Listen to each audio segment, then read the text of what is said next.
Hello दोस्तों, नमस्कार। सच 24 live में आपका स्वागत है। दोस्तों, आज धर्म के नाम पर, स्वदेशी के नाम पर, राष्ट्रवाद के नाम पर बहुत सारे लोग ठगी कर रहे हैं। ताज़ा उदाहरण हम बाबा रामदेव को मानेंगे कि किस तरह से बाबा रामदेव भ्रामक विज्ञापन चलाते हैं और भ्रामक विज्ञापनों के द्वारा वह अपने बिजनेस को आगे बढ़ाते हैं।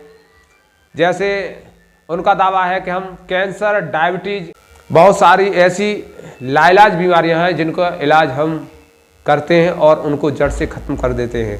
लेकिन जब IMA द्वारा उनके खिलाफ सुप्रीम कोर्ट में एक याचिका दायर की गई और याचिका में उनसे पूछा गया कि आप किस तरह से इन बीमारियों का इलाज करते हैं, तो उनके पास इसका कोई जवाब नहीं था। जिसके बाद सुप्रीम कोर्ट ने आदेश जारी किया कि ऐसे भ्रामक विज्ञापनों को तुरंत प्रभाव से बंद किया जाए।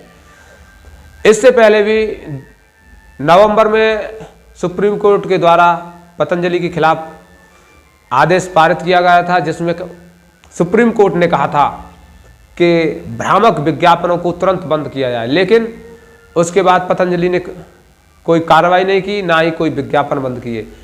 अब फिर एक बार सुप्रीम कोर्ट में सुनवाई हुई और सुनवाई में साफ साफ स्पष्ट रूप से सुप्रीम कोर्ट ने पतंजलि को फटकार लगाई और कहा कोर्ट के आदेश की अवमानना न करें। अगर आप अवमानना करते हैं तो आपको कठोर अर्थदंड दिया जाएगा।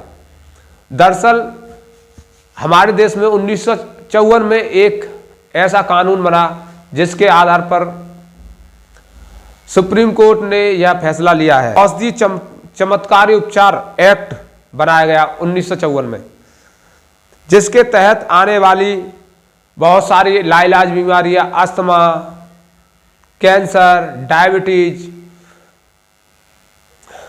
किडनी फेल, जिनका इलाज स्थायी नहीं है और इनको जड़ से ख़त्म नहीं किया जा सकता, टीबी, बहुत सारी ऐसी बीमारियां थीं जिनको जड़ से ख़त्म नहीं किया जा सकता।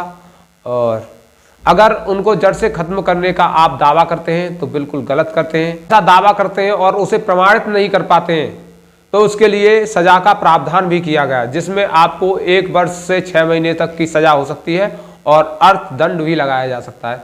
लेकिन पतंजलि के मामले में आप देखेंगे और जब सोचेंगे तो आपको भी लगेगा क्या पतंजलि के मामले में भी यह कार्रवाई हो सकती है।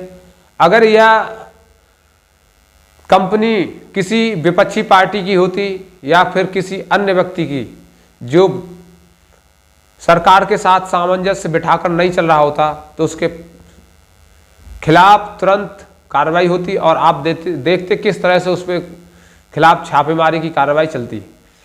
लेकिन आप देख सकते हैं और आप आगे भी देखेंगे किस तरह से बाबा रामदेव और उनकी कंपनी पतंजलि के खिलाफ कार्रवाई होगी, क्योंकि जिस तरह से नवंबर में उनके खिलाफ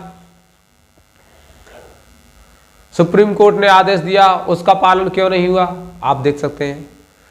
अब जब सुप्रीम कोर्ट ने फटकार लगाई है केंद्र सरकार को और पतंजलि को, उसके बाद अभी तक कोई कार्रवाई क्यों नहीं हुई है, कब तक होगी, ये भी देखने वाला विषय है।